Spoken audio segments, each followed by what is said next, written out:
সবে পুরাতে রাতে গোস্ত রুটি করে পরোটা করে নানা রকম হালুয়া তৈরি করে বন্ধু বান্ধবকে ডেকে নিয়েছে, আনন্দ করে খাচ্ছে। বাবার মা বুড়ি হয়ে গেছে, একটা ছোট্ট কুড়ে ঘরে বাবার মা দুজনে শুয়ে আছে, আর ছেলে বন্ধু বান্ধব নিয়ে পরোটা তৈরি করে গোস্ত কষা করে বন্ধু বান্ধবের দেখে নিয়ে খাচ্ছে, আনন্দ করছে। লাইলাতুল বরাত বানাচ্ছি আমার ভাইরা। আল্লাহ রাব্বুল আলামিন আল্লাহ তাআলা ওই পিতার অবাধ্য সন্তানকে আল্লাহ পাক ওই পবিত্র রজনীতে তাদের দোয়াকে আল্লাহ পাক কবুল করে নেন। নাম্বার 2, হিংসু, যার অন্তরে হিংসা আছে, হিংসা হয় ওই দুতলা বেঁধেছে দেখে হিংসা হচ্ছে। ওই 4টে কারিগর আর আমি একলা দেখে হিংসা হচ্ছে। ওই মোটরটা জুড়ে দুটো যায় আর আমার সাইকেল করলো কি করে? হ্যাঁ, এত দামি মোটর বাইক কিনলো কি করে? হিংসা হচ্ছে আমার ভাইরা। আল্লাহ বলে বন্ধনে ওই পবিত্র রজনীতে হিংসা করে দোয়া আল্লাহ রাব্বুল আলামিন তার দোয়াকে আল্লাহ পাক কবুল করে নেন।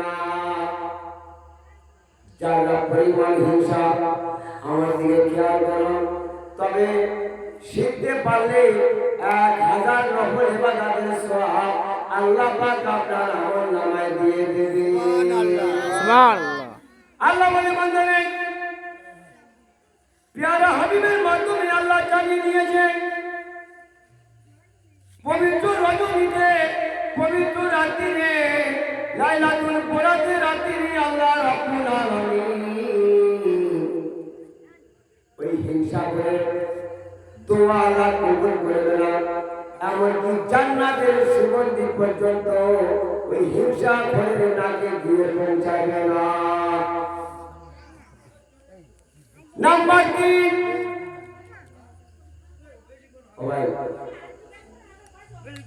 আমার দিকে খেয়াল করো। নাম্বার 3, আত্মীয় স্বজন ছিন্নকারী, ভাই ভাইয়ের সঙ্গে মিল নাই, চাচা ভাইপোর সঙ্গে মিল নাই, জায়গায় মিল নাই, মায়ের বেটা মিল নাই, পাড়া প্রতিবেশীর সঙ্গে আর্থিক লোকের সঙ্গে তার ঝগড়া, কথাবার্তা চলে না। সামান্য এক পকেট জায়গায় নিয়ে ভাইয়ের কাছ থেকে এমন বেড়া দিয়েছে যার জীবনে কখনো ভাইয়ের মুখ আর দেখতে চায় না। দেখতে পেলে চোখের পাপড়ি ছিঁড়ে যায়।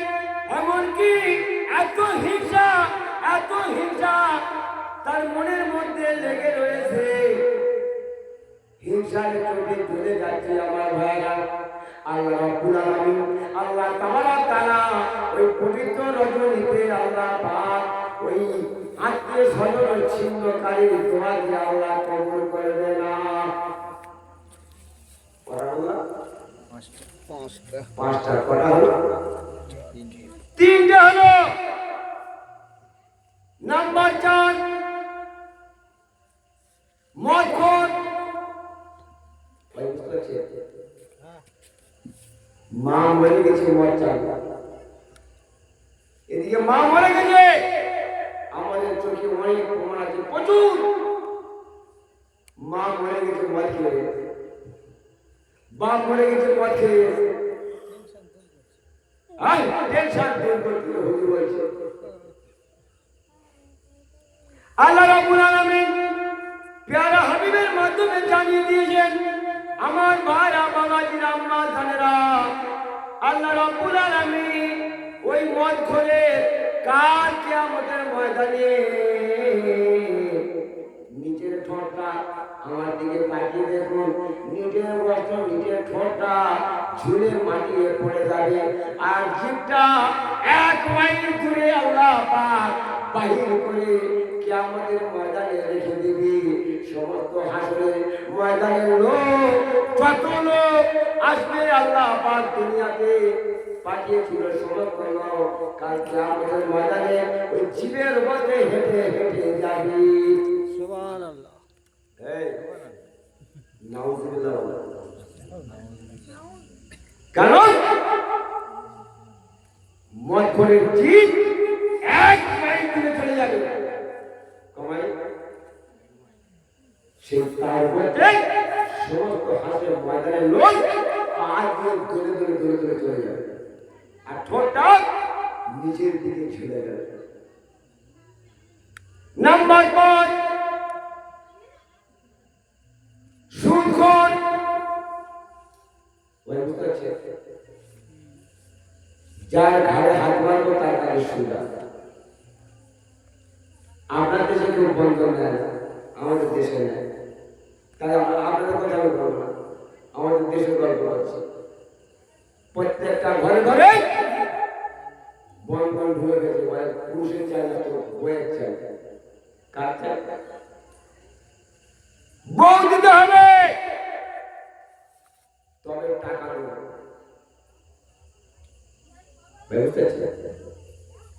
টাকা যখন অদল বদল হয়ে দেখেছে মোদী সরকার, ওই দেখেছে টাকা যখন বদলে যায়, আমাদের গ্রামের একটা নাম তার গল্প,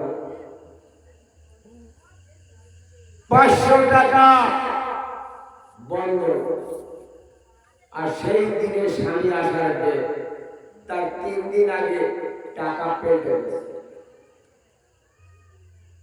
এর মধ্যে কোরআন আছে, এর মধ্যে কোরআন ঢুকে আছে।